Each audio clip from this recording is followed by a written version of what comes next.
Hi guys, வாங்க இந்த ட்ராமாவோட next எபிசோட்குள்ளே போகலாம். எபிசோட் ஸ்டார்டிங்லேயே நம்ம ஹீரோயினையும் அவங்க மாமியாருக்கு ஒரு கிஃப்ட் எடுத்து வந்து கொடுத்துருப்பா, அதுவும் குருதட்சணையா. இதை பார்க்குற அவங்க இளைய மருமகளுமே, அத்தை ஹீரோயினுக்கு உங்களை சுத்தமாக பிடிக்காது, அது உள்ள கண்டிப்பாக என்னமோ இருக்கணும், இந்த பாம்பு பள்ளி அந்த மாதிரி ஏதாவது வச்சுருக்க போகிறா, வேணாம் நீங்கள் திறந்து பார்க்காதீங்க அப்படின்னு சொல்லிட்டு இருக்க. சரி ஓகே அப்படின்னா அதை நீ திறந்து பாரு அப்படின்னு சொல்லிட்டு இளைய மருமகிட்ட அந்த பாக்ஸை திறக்க சொல்லிட்டு இருக்காங்க. ஐயோ உள்ளே என்ன இருக்குமோ அப்படின்னு சொல்லிட்டு பயந்துக்கிட்டே தான் அவங்க வீட்டு இளைய மருமகளும் அந்த கிஃப்ட்டை திறந்து பார்க்குறாங்க. பட் அப்படி திறந்து பார்த்தவங்க கண்ணை திறந்து என்னன்னு பார்க்கல போல இருக்கு, நீங்களே பாருங்க அப்படின்னு சொல்லிட்டு முகத்தை திருப்பிக்க செய்ய மற்றவங்களுமே என்னது இது சப்பாத்தி அப்படின்ற மாதிரி பார்த்துட்டு இருக்காங்க. நம்ம ஹீரோயின் அழகாக சப்பாத்தி சுட்டுருக்கா போல இருக்கு, பாருங்களேன் வட்டமாக செஞ்சுருக்கான்ற மாதிரி இளைய மருமகளும் எடுத்து காட்டிகிட்டு இருக்க. ஆமாம், எனக்கு நீங்கள் 2 விஷயத்த கற்றுக் கொடுத்துருக்கீங்க. காசோட மதிப்பை எனக்கு சொல்லி கொடுத்துருக்கீங்க, எப்படி சமையல் செய்யணும்னு சொல்லி கொடுத்துருக்கீங்க, உங்ககிட்டேருந்து நான் நிறைய கற்றுக்கிட்டேன் அப்படின்ற மாதிரி சொல்லிட்டு இருக்க. ஆமாம், நீ உன் கடைசி மூச்சு வரைக்கும் இங்கேருந்து ஏதாவது கற்றுக்கிட்டே தான் இருக்கணும், ஏன்னா உனக்கு தான் ஒன்றுமே தெரியாதே அப்படின்ற மாதிரி அவங்க கொஞ்சம் கோவமாக தான் சொல்கிற மாதிரி தெரியுது. இருந்தாலும் நம்ம ஹீரோயின் அவங்ககிட்ட ஆசீர்வாதம்லாம் வாங்கிக்க செய்ய இதை பார்க்குற ஹீரோனோட மாமனாருமே, பரவாயில்லம்மா நீ இவ்வளோ பண்ணியிருக்கல்ல, அதுவே எனக்கு சந்தோஷம்தான்ற மாதிரி அந்த சப்பாத்தியை பார்த்துட்டு மருமகளுக்கு ஆசீர்வாதம்லாம் பண்ணிட்டு போக இவளுக்கு கொஞ்சம் சந்தோஷமாக தான் இருக்குது. அப்படியே கட் பண்ண இந்த பக்கம் ஹீரோவுமே அவங்க அப்பாவுக்கு கிஃப்ட் வாங்கியிருப்பார் இல்லையா, கண்டிப்பாக அப்பா இந்த கிஃப்ட்டை ஏற்றுப்பார், தங்கச்சி கொடுத்ததையும் ஏற்றுக்கிட்டாருனா நம்ம கொடுத்ததையும் ஏற்றுப்பார், கூடிய சீக்கிரமே அப்பா நம்மளை மன்னிச்சிடுவார் அப்படின்லாம் நினச்சிக்கிட்டு அந்த கிஃப்ட்டை அவங்க அப்பாவோட ரூமில் வச்சுட்டு கிளம்ப பார்க்குறான். ஏன்னா இவன் கொடுத்தான் தெரிஞ்சா அவங்க அப்பா வாங்க வரான்னு தெரியலல்ல, அதனால இதை பார்க்குற அப்பாவுமே எனக்கு தானே வாங்கிட்டு வந்த, எங்கே ஓடுற அப்படின்ற மாதிரி அந்த கிஃப்ட்டை பிரித்து பார்க்க செய்ய அப்பா அதை கையில் எடுத்து பிரித்து பார்த்துட்டாரு. அப்போ கண்டிப்பாக அப்பா இதை ஏற்றுப்பாரு அப்படின்னு அவன் மனசுக்குள்ளே சந்தோஷப்பட்டுட்ருக்க. அந்த கிஃப்ட்டை கீழே வச்சு அவங்க அப்பாவுமே பையனை கூட்டிகிட்டு வந்து உட்கார வச்சு அவன் கையை கட்டி போட்டுட்ருக்காரு.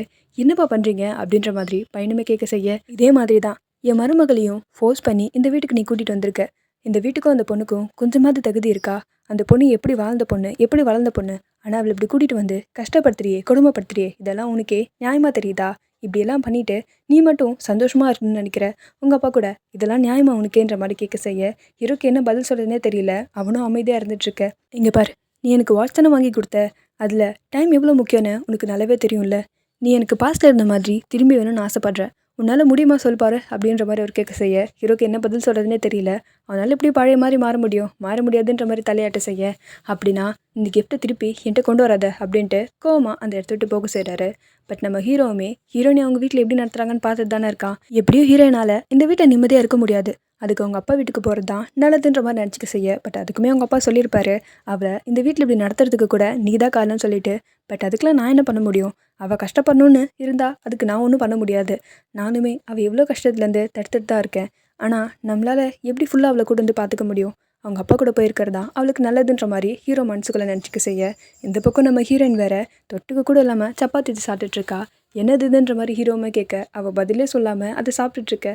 இது இப்படியே சாப்பிட முடியும், ஏதாவது தொட்டுக்க வச்சு சாப்பிட வேண்டியதானே அப்படின்னு சொல்லிட்டு ஃப்ரிட்ஜ் கிட்ட போய் பார்த்தா தான் தெரியுது ஃப்ரிட்ஜை பூட்டி போட்டு வச்சுருக்காங்க.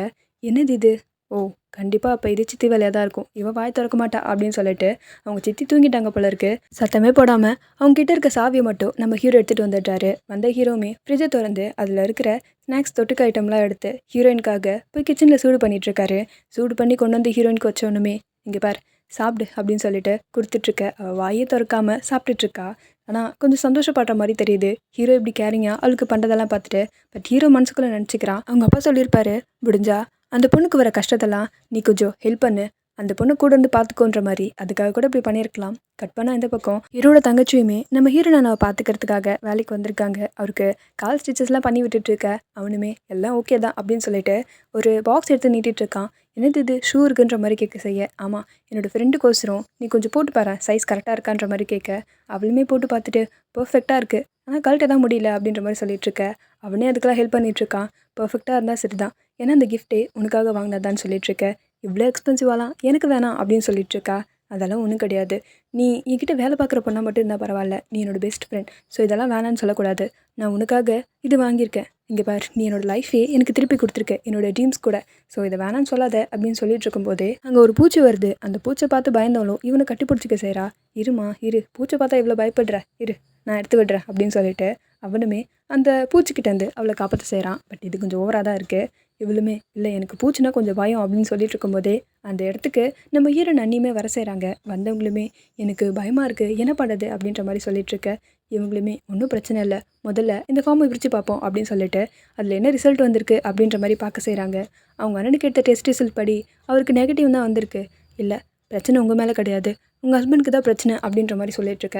அப்படின்னா உங்கள் மேலே எந்த தப்பும் இல்லை, நீ முதல்ல இந்த விஷயத்த அப்பாக்கிட்ட சொல்லுவோம், இல்லைனா பிரச்சனை தான் ஆகும் அப்படின்ற மாதிரி சொல்லிட்டுருக்க. ஆனால் எனக்கு பயமாக இருக்குன்ற மாதிரி அவங்க அண்ணி சொல்லிட்டுருக்காங்க. அதான் நாங்களாம் இருக்கோம்ல, பார்த்துக்கலாம் அப்படின்ற மாதிரி இவங்க சொல்லிட்டுருக்க. கட் பண்ணி இந்த பக்கம் நம்ம ஹீரோவுமே அவசர அவசரமாக வேலைக்கு கிளம்பிட்டுருக்காரு. நம்ம ஹீரோனை பார்த்தா கூட்டுப்பார் போல இருக்குது. என்னப்பா சாப்பிட்டு போகலாமேன்ற மாதிரி சித்தி சொல்லிட்டுருக்க. இல்லை லேட் ஆகிடுச்சு, நான் அப்புறமா சாப்பிட்றேன், அங்கே போய் ஏதாவது பார்த்துக்கிறேன்ற மாதிரி சொல்லிட்டு கிளம்பு செய்ய. என்னது இது சாப்பிட்டு போ அப்படின்னு மருமகளை தான் ஏதாவது சமைக்க சொல்லிட்டு இருக்காங்க. அதுக்குள்ளே நம்ம ஹீரோ கிளம்பிட்டு செய்ய அந்த வீட்டு இலைய மருமகளுமே மாமியாருக்கு டீ எல்லாம் கொண்டு வந்து கொடுத்துட்ருக்காங்க. ஆனால் தூங்கி விழுந்துட்டு இருக்க மாதிரி தெரியுது. அவங்க செம்ம டயர்டாக இருந்துட்டு இருக்காங்க போல இருக்கு. அவங்கள போய் சமைக்க சொல்லிட்டு இருக்க.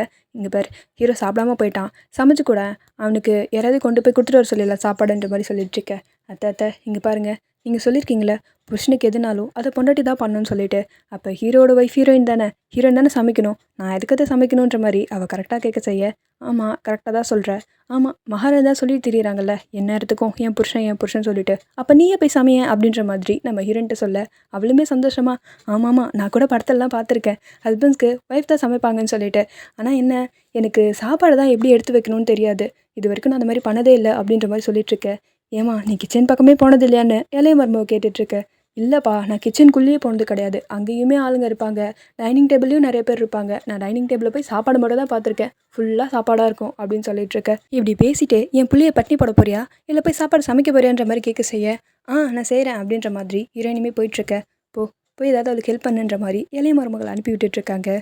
ஐயோ இங்கேருந்து தப்பிச்சு போகலான்னு பார்த்தா விட மாட்டாங்க போல இருக்கே அப்படின்னு சொல்லிட்டு இவன் மைண்ட்குள்ளே நினச்சிட்டு இருக்கும்போதே அந்த இடத்துக்கு வர அவங்க ஹஸ்பண்டுமே, இதெல்லாம் உனக்காக நான் என் கைப்பட பண்ணது, சாப்பிடுமா சூப்பராக இருக்கும் அப்படின்ற மாதிரி சொல்லிட்டுருக்க. இவங்களுமே எனக்காக வாங்க அப்படின்னு சொல்லிட்டு ஆசாசியாக அதை சாப்பிட போயிட்டுருக்காங்க. அங்கே நிறையா டிஷ் இருக்குது செய்து. ஆனால் என்னங்க ஸ்மெல் நல்லாவே இல்லை, ஏதோ தீஞ்சு போன மாதிரி இருக்குன்னு கேட்க செய்ய. இதெல்லாமே அவங்க கனவு தான் போல இருக்குது. நம்ம ஹீரோயின் சமைச்சு எதோ தீச்சிட்ருக்கா, அந்த ஸ்மெல் தான் இவங்களுக்கு வந்திருக்கு. என்னடிமா இது தீச்சி வச்சுருக்கேன்ற மாதிரி கேட்க செய்ய. நான் கேட்க நீங்கள் பதிலே சொல்லலையே அதனால தான் அப்படின்ற மாதிரி ஹீரோயின் சொல்லிட்டுருக்கா. இங்கே பாருங்கள் சாப்பாட்டுக்கு 7 விசில் வச்சுட்டேன், இதுக்கப்புறம் எத்தனை விசில் வைக்கணுன்ற மாதிரி கேட்க. என்னது 7 விசிலா, முதல்ல இதில் மசாலாவெல்லாம் கொட்டி தொலைன்ற மாதிரி சொல்லிட்டுருக்க. அவளும் கிடைச்ச மசாலாலாம் எடுத்து போட்டுட்ருக்கா. ஏமா முதல்ல அந்த கேஸை நிறுத்தி தொலை, என்னால் முடியல அப்படின்னு சொல்லிட்டு அந்த வெஜிடபிள்ஸ்லாம் இருக்குல்ல அதை எடுத்து சாலட் பண்ணிவிடு சரியான்னு சொல்லிட்டுருக்க. ஹீரோயினுமே அவங்க சொல்கிறதெல்லாம் கேட்டு பண்ணிகிட்ருக்கா. இப்படி இவ கேட்டு பண்ணிகிட்ருக்க. அவங்களுக்கு ஏதோ ஃபோன் கால் வருதா என்னன்னு தெரியல. ஃபோன் எடுத்து பார்க்குறாங்க, அதில் வீடியோ ஏதோ ப்ளேக்காக செய்ய அந்த வீடியோவே பார்த்துட்ருக்காங்க. ஹீரோயினியுமே அடுத்து என்ன பண்ணணுன்ற மாதிரி கிச்சனில் ஒரு ஸ்டெப்பாக கேட்டுட்ருக்க. எதையாச்சும் பண்ணுன்ற மாதிரி அவங்க இன்ஸ்ட்ரக்ஷனே ஒழுங்காக கொடுக்குற மாதிரி தெரியல. இவளுமே அவள் இஷ்டத்துக்குன்னு சொல்லி காயெல்லாம் போட்டு வதக்கிட்டு இருக்கா. இவன் என்னமா பண்ணி வைக்க போகிறான்னு தெரியல. ஒரு கட்டத்துக்கு மேலே இவங்களுமே அந்த வீடியோ முடிச்சுட்டு தான் ஹீரோயின் என்ன பண்ணான்னு திரும்பி பார்த்துட்ருக்காங்க. நீங்கள் சொன்ன மாதிரி சாப்பாடெலாம் அருமையாக பண்ணிட்டேன், பாருங்கள் எப்படி இருக்குன்ற மாதிரி ஹீரோயினுமே கேட்க செய்ய. அவளுமே பார்க்க செய்கிறா. ஹீரோயினியுமே நிறைய ஐட்டம் செஞ்சு வச்சுருக்க மாதிரி தான் தெரியுது. ஆனால் எந்த ஐட்டம் எப்படி வந்திருக்குன்னு தெரியல. எப்படி சாப்பாடு கட்டணும்னு கேட்குறா. சரிம்மா இந்த பாத்திரம் இருக்குல்ல அதில் சேலடை வச்சுடு, அப்புறம் சப்பாத்தி கூட குழம்பு ஊற்றிடுன்ற மாதிரி சொல்லிட்டுருக்க. அவளுமே அவளுக்கு எப்படி பேக் பண்ணுறதுன்னு தெரியாது இல்லையா. ஸோ சாப்பாடு தனியாக குழம்பு தனியான்னு வைக்காமல் எல்லாத்தையும் ஒரே பேக்லேயே வச்சிட்ருக்கா. சரி எப்படியோ வச்சா சரிதான்ற மாதிரி அவங்களும் விட்டு செய்ய. இதெல்லாம் பார்க்குற ஹீரோ ஒன் சைடாக லவ் பண்ணுற பொண்ணுக்கு செம்ம கடுப்பாக இருக்குது. என்னது இது, ஹீரோயினை கொண்டு போய் சாப்பாடு கொடுக்க சொல்லிட்டுருக்கீங்க, எதுக்கு அவங்களுக்குள்ளே இருக்கிற பாண்ட் அதிகமாகிறதுக்கா, அதெல்லாம் முடியாது, ஹீரோயின் எப்படியா தடுங்கன்ற மாதிரி சொல்லிட்டுருக்க. இதை கேட்குற ஹீரோட சித்தியமே, ஆமாம்ல நீயும் கரெக்டாக தான் சொல்லிட்டுருக்க, அவளை வேலை வாங்கணும்னு இதை செய்ய சொல்லிட்டேன், இப்போ எப்படி தடுக்கிறதுன்ற மாதிரி அவங்களுமே பார்த்துட்ருக்காங்க. ஹீரோயினையுமே அத்தை சாப்பாடெலாம் செஞ்சு கொடுத்துட்டேன், நான் ஹீரோக்கு எடுத்துகிட்டு போய் சாப்பாடு கொடுத்துட்டு வருவான்ற மாதிரி கேட்டுட்ருக்கேன். ஆமாம் அப்புறம் சாமிக்கு யார் நெய் ரெடி பண்ணுறது, முதல்ல நெய்யை உன் கையாலே ரெடி பண்ணுன்ற மாதிரி சொல்லிட்டுருக்க. நெய் எப்படி ரெடி பண்ணுறது எனக்கு தெரியாதே அப்படின்ற மாதிரி சொல்லிட்டுருக்கேன். ஏம்மா நீ இந்த உலகத்துக்கே புதுசாக என்ன, நெய் கூட உனக்கு ரெடி பண்ண தெரியாதா அப்படின்னு சொல்லிட்டு அவங்க இளைய மருமகளை கூட்டிகிட்ருக்காங்க. ஹீரோயினுக்கு முதல்ல நெய் எப்படி பண்ணுறதுன்னு சொல்லிக் கொடு அப்படின்னு சொல்லிட்டுருக்க. ஐயோ எல்லாம் என் நேரம், கொஞ்சம் நேரம் வெளில போக விட மாட்டாங்களே அப்படின்னு தலையடிச்சிக்கிட்டு இளைய மருமகளுமே சரி சொல்லி கொடுத்து தொலைறன்ற மாதிரி வந்துட்டுருக்க. இல்லை ஹீரோக்கு சாப்பாடு கொடுக்க போகணுமேன்ற மாதிரி சொல்லிட்டுருக்க. அப்புறம் ஒரு விஷயத்த நல்லா கேட்டுக்கோ, நெய் ரெடி பண்ணும்போது சாமி பாட்டு தான் ரெடி பண்ணணும், அப்போ தான் அது நல்லாயிருக்குன்ற மாதிரி சொல்லிட்டுருக்க. இவளுக்கா சரி ஓகேன்ற மாதிரி அங்கேருந்து கிளம்ப செய்ய. இப்போ ஓகேவா, ஹீரோக்கு எப்படி சாப்பாடு கொடுக்க வேண்டியதுன்றதை நீ தான் பார்த்துக்கணுன்ற மாதிரி மாமியாருமே சொல்லிட்டுருக்க. ஹீரோ ஒன் சைடாக லவ் பண்ணுற பொண்ணுமே சரி ஓகே பார்க்கலான்ற மாதிரி சந்தோஷமாக சிரிச்சிட்ருக்கா. இந்த பக்கம் ஹீரோயினையுமே அவங்கக்கிட்ட என்ன பண்ணணுன்ற மாதிரி இன்ஸ்ட்ரக்ஷன் கேட்டுட்ருக்க. போய் முதல்ல அந்த யானத்தை எடுத்துகிட்டு வா அப்படின்ற மாதிரி ஒரு சட்டி எடுத்துகிட்டு வர சொல்கிறாங்க. அதில் மற்ற வச்சு கொஞ்சம் கொஞ்சமாக தயிர் ஊற்றி கடையணுன்ற மாதிரி சொல்லிட்டுருக்க. ஹீரோயினையுமே அவங்க சொல்கிறதுக்கு ஏற்ற மாதிரி ஒன்று ஒன்றா சொல்லிகிட்ருக்கா. அப்படி கடையும் போது இளைய மருமக முகத்தெல்லாம் தயிர் பட்டுடுது. என்னம்மா இது அப்படின்ற மாதிரி கேட்க. சாரி சாரி வேணும்னே பண்ணலன்ற மாதிரி ஹீரோயினுமே சொல்லிட்டுருக்கா. அவங்களுமே எல்லாம் என் நேரம்டான்ற மாதிரி பார்த்துட்ருக்க. நம்ம ஹீரோயினியுமே ஏம்மா பாட்டு பாட சொன்னனே அப்படின்ற மாதிரி மாமியார் கேட்டுட்ருக்க. கட் பண்ண இந்த பக்கம் நம்ம ஹீரோவுமே சில டாக்குமெண்ட்ஸ்லாம் ஹீரோயின் அப்பாட்ட கொடுத்துட்ருக்காரு. என்ன இதை சார் கொஞ்சம் தப்பாக கொடுத்துட்டாருன்னு நினைக்கிறேன், கொஞ்சம் பாருங்களேன்ற மாதிரி ஹீரோ அந்த டாக்குமெண்ட் பற்றிலாம் சொல்லிட்டுருக்க. இதை பார்க்குற ஹீரோனை பார்க்க செம்மையாக டென்ஷன் ஆகிட்டுருக்கு. ஒரு லாயராக இருந்துக்கிட்டு ஒரு வேலையை கூட எனக்கு உருப்படியாக பார்க்க தெரியல, எங்கே இவன்ற மாதிரி செம்மையாக டென்ஷன் ஆகிட்டுருக்காரு. இதில் ஹீரோக்கு வேறு பசிக்குது போல இருக்குது. ஐயோ சித்தி அப்பயே சொன்னாங்க சாப்பிட்டுட்டு போன்னு சொல்லிட்டு, நான் தான் கேட்கல, பசிக்குது என்னடா பண்ணுறதுன்னு யோசிச்சுட்ருக்கான். கட் பண்ண இந்த பக்கம் நம்ம ஹீரோயினுமே பாட்டு பாடிட்டே தான் அவங்க சொல்கிற வேலையை பார்த்துட்ருக்கா. எல்லோரும் அவ்வளோ ஆச்சரியமாக ஹீரோயினை பார்க்குறாங்க. ஏன்னா ஹீரோயின் அவ்வளோ சூப்பராக பாட்டு பாடிட்டுருக்கா. ஓ இவளுக்கு பாட்டு கூட நல்லா பாட வருமான்ற மாதிரி மாமியார் பார்த்துட்ருக்காங்க. கட் பண்ண இந்த பக்கம் ஹீரோவை ஒன்சைடாக லவ் பண்ணுற பொண்ணுமே அவள் கையாலே சமைச்சிருப்பா போல இருக்குது, அதை தான் நான் ஹீரோவுக்கு கொடுக்க போகிறேன், இவ சமைச்சதெல்லாம் கொடுக்க போகிறது இல்லைன்ற மாதிரி அவங்க அத்தைக்கிட்ட சொல்லிட்டு தான் வந்திருப்பா போல இருக்குது. அப்பா இதை கொண்டு போய் கொடுக்கணும்னு பார்த்துட்டு இருக்கும்போதே ஹீரோயின் பாடுற சத்தம் அவளுக்கு கூட கேட்குது போல இருக்குது. ஹீரோயினாக தான் இருக்கும்னு புரிஞ்சுக்க செய்கிறா. பட் ஹீரோயின் சூப்பராக பாடுறாளேன்ற மாதிரி கொஞ்சம் கடுப்பாக தான் செய்கிறாங்க. நம்ம ஹீரோயினையுமே ஒரு கட்டத்துக்கு மேலே நெய்யுமே ரெடி பண்ணி முடிக்க, அப்பா ரெடி பண்ணியாச்சு அப்படின்ற மாதிரி அவள் சந்தோஷமாக பார்த்துட்ருக்க. சுற்றி நிற்கிறவங்களாம் ஷாக்காக தான் பார்த்துட்ருக்காங்க. கட் பண்ண இந்த பக்கம் நம்ம ஹீரோ ஒன்சைடாக லவ் பண்ணுறா இல்லையா, அந்த பொண்ணுமே சாப்பாடு எடுத்துட்டு வந்திருப்பா. அவளுக்கு நேராக முனிவர் மாதிரி ஒருத்தர் வந்திருப்பாரு. அவர் இடிச்சு அந்த சாப்பாடுலாம் கீழே கொட்டிடுது. ஐயோ ஹீரோக்காக ஆசை என் கையால் பண்ணது எல்லாம் வீணாக போச்சேன்னு சொல்லிட்டு இருக்க. இங்கே பாருமா, யாருக்கு என்ன கிடைக்கணுமோ அதுதான் கிடைக்கும், யார் யார் தலையில் என்னென்ன எழுதியிருக்கோ அது மட்டும் தான் நடக்குன்ற மாதிரி சொல்லிட்டு போக, இந்த ஆள் வேற அப்படின்ற மாதிரி இவ கடுப்பாக பார்த்துட்ருக்கா. கட் பண்ண இந்த பக்கம் நம்ம ஹீரோயினையுமே நான் ரெடி பண்ணிட்டாத்த அப்படின்ற மாதிரி அதை எடுத்து வந்து காட்டிகிட்ருக்க. பின்ன இப்போ இதை எடுத்துகிட்டு வந்து என் தலையில் ஊற்ற போகிறேன், எடுத்துகிட்டு போய் ஒரு ஓரமாக வை அப்படின்ற மாதிரி சொல்லிட்டு இருக்காங்க. இவளுக்கா என்னடா இது ஹீரோக்கிட்டே போக விட மாட்டாங்க, வேலையும் வாங்குறாங்கன்ற மாதிரி பார்த்துட்ருக்க. அப்பன்னு பார்த்து அவங்க இளைய மருமக வேற காலில் சாம்பார் கொட்டிக்க செய்கிறாங்க. ஐயோன்ற மாதிரி ஹீரோயின் தான் போய் அவங்களுக்கு என்ன ஏதுன்னு பார்த்துட்ருக்கா. ஐயோ இவளை இந்த நிலமையில வச்சுக்கிட்டு நீ வெளியில் வேற போகணுன்னு சொல்கிறேன், இப்போ நான் என்ன பண்ணுறதுன்ற மாதிரி மாமியாருமே பார்த்துட்டு இரு வர அப்படின்னு சொல்லிட்டு எந்திரிக்க பார்க்குறாங்க. ஆனால் அவங்களால சுத்தமாக எந்திரிக்க முடியல, கால் வலிக்குதுன்ற மாதிரி உட்காந்துக்க செய்கிறாங்க. இவளுக்கு இப்போ என்ன பண்ணதுனே தெரியல. இப்படி இருக்கும்போது தான் அந்த இடத்துக்கு ஹீரோட ஃப்ரெண்டுமே வரா. அதான் அந்த ஒன் சைடாக லவ் பண்ணுற பொண்ணுமே அதை பார்த்துட்டு, நீங்கள் பாரு ஹீரோ சாப்பிடாம இருக்காரு, கொஞ்சம் ஒரு சாப்பாடு மட்டும் கொடுத்துட்டு வந்துடுறேன்னு சொல்லிட்டு ஹீரோயின் கையில் வச்சிருக்க சாப்பாடு பையை எடுத்துகிட்டு போய் அவகிட்ட கொடுத்துட்ருக்கா. இதை பார்க்குறவளுக்கு அவ்வளோ சந்தோஷமாக இருக்குது. சே சாப்பாடு தட்டி போச்சுன்னு நினச்சேன், ஆனால் இவளே கொண்டு போய் கொடுக்க சொல்கிறாளேன்ற மாதிரி மனசுக்குள்ளே சந்தோஷப்பட்டுக்கிறா. இது பார்க்குற மாமியாருமே எடுத்துகிட்டு போ அவளே சொல்லிட்டாளன்ற மாதிரி சந்தோஷமாக சொல்லிகிட்ருக்காங்க. இந்த பக்கம் ஹீரோயினுமே நான் இவங்களை பார்த்துக்கிறேன்ற மாதிரி அங்கேருந்து கூட்டிகிட்டு போயிட்டுருக்கா. கொஞ்சம் கூட கவனமே கிடையாது, எப்போ பார்த்தாலும் ஃபோனையே பார்த்துட்டு இருந்தானே மாமியார் திட்டிகிட்ருக்க. இந்த பக்கம் ஹீரோக்கு செம்மையாக பசிக்குது போல இருக்குது, என்னடா பண்ணுறது அப்படின்ற மாதிரி பார்த்துட்ருக்க. அந்த இடத்துக்கு வர நம்ம ஹீரோனோட பெரிய அண்ணனுமே என்னாச்சுப்பா அப்படின்ற மாதிரி கேட்க, என்னடா இது ஒரு டாக்குமெண்ட்டை கூட உன்னால் சரியாக பார்க்க முடியாத, என்ன பண்ணி வச்சிருக்க பாருன்ற மாதிரி அது தூக்கி போட செய்ய பையனுக்குமே என்ன பண்ணுறதுன்னு தெரியாமல் தான் மூச்சிட்ருக்காரு. இல்லைப்பா ஏதோ தப்பாயிடுச்சின்னு நினைக்கிறேன் அப்படின்னு சொல்லிட்டுருக்க. இவர் போட்ட சத்தத்தில் மேலே இருந்த எல்லாருமே கீழே வந்துட்டுருக்காங்க. ஹீரோ இருக்கிறதுனால அவர் தங்கச்சி மட்டும் மேலேயே ஒழிஞ்சிக்க செய்கிறா. இங்கே பார் ஏதோ அப்பா ஆக போகிறேன்னு சொல்லிட்டு நானும் அமைதியாக இருந்துட்டுருக்கேன், இல்லைன்னு வச்சுக்கேன் இந்நேரம் இந்த பிஸ்னஸை விட்டு உன்னை வெளியே நினைப்பேன், வீட்டை விட்டு வெளியில் தொத்திருப்பேன், இவ்வளோ கேர்லெஸ்ஸாக இருக்க, இதுக்கப்புறம் உன் தம்பியே இதெல்லாம் பார்த்துக்கிட்டோம் அப்படின்ற மாதிரி சொல்லிட்டு அவர் கடுப்பாயிட்டு அந்த இடத்த விட்டு போயிட. ஹீரோ போனதுக்கப்புறம் தான் அந்த இடத்துக்கு ஹீரோட தங்கச்சியுமே வர செய்கிறாங்க. ஏன் இன்னும் டாக்குமெண்ட்ஸ் உங்கள் மாமனார்கிட்ட காட்டலன்ற மாதிரி கேட்க செய்ய, வேணாம் இந்த சுச்சுவேஷனில் அவர்கிட்ட காட்டினோன்னா கண்டிப்பாக இவன் புருஷனை அவர் வீட்டை விட்டு வெளியில் அனுப்பிடுவார், வேண்டாம் அவருக்கு தெரிஞ்சால் பெரிய பிரச்சனையாயிடும், இப்போ அவர் பேசினதை நீங்களும் கேட்டீங்கல்ல அப்படின்ற மாதிரி சொல்லிகிட்ருக்க. இவங்களுக்கு என்ன பண்ணனே தெரியல. இந்த பக்கம் ஹீரோ தண்ணியாவது கிடச்சிதேன்னு சொல்லி தண்ணி குடிச்சிட்ருக்க. அந்த இடத்துக்கு வர யாரோ அந்த தண்ணி பாட்டில் கூட தட்டி விட்டுடுறாங்க. யாராதுன்னு சொல்லிட்டு ஹீரோ கடுப்பாக பார்த்துட்ருக்க. அந்த இடத்துல நம்ம ஹீரோ ஒன்சைடாக லவ் பண்ண பொண்ணு தான் நின்றுட்டுருக்கா. இந்த சாப்பாடுன்ற மாதிரி அவள் எடுத்து காட்டிகிட்ருக்க. அவன் அவ்வளோ சந்தோஷப்படுறான். உன் கையாலே செஞ்சு கொண்டு வந்தேன்ற மாதிரி கேட்டுட்ருக்க. ஆமாம் உனக்கு பசிக்கும்ல அதனால தான் அப்படின்ற மாதிரி அவள் எடுத்து வச்சிட்ருக்க. என்னது இது அப்படின்ற மாதிரி தான் ஃபஸ்ட்டு ஹீரோ பார்க்க செய்கிறான். ஏன்னா அவள் சாப்பாடு குழம்புன்னு சொல்லிட்டு எல்லாத்தையும் ஒன்றா தானே போட்டிருப்பா, சப்பாத்தி மேலேயே குழம்பு ஊற்றிருக்கா. என்னது இதுன்ற மாதிரி அவனுமே கேட்க செய்ய ரொம்ப மெஸ்ஸியாக இருக்குல்ல, சரி உனக்கு பிடிக்கலனா நம்ம கடையில் கூட போய் சாப்பிட்டுக்கலாம் அப்படின்ற மாதிரி சொல்லிட்டுருக்க. சரி இரு முதல்ல சாப்பிட்டு பார்க்குறேன் அப்படின்ற மாதிரி ஹீரோமே சாப்பிட போயிட்டுருக்க. கட் பண்ணி இந்த பக்கம் நம்ம ஹீரோயினி தான் சாப்பிட உட்காந்துட்ருக்கா. அவங்க மாமியார் அப்போ தான் சாப்பிட போகிறாங்க போல இருக்குது. மொதவாக எடுத்து வச்சவங்களுமே நல்லா தான் இருக்குது சாப்பிட்லாம் அப்படின்னு கண்ணை காட்டினதுக்கப்புறம் தான் இளைய மருமகளுமே சாப்பிட செய்கிறாங்க. ஆமாம் நல்லா தான் இருக்குது அப்படின்ற மாதிரி அதுக்கப்புறம் தான் நம்ம ஹீரோயினியுமே சாப்பாடு எடுத்து வாயில் வைக்க செய்கிறா. அட் த சேம் டைம் தான் நம்ம ஹீரோவுமே சாப்பிட போயிட்டுருக்கான்.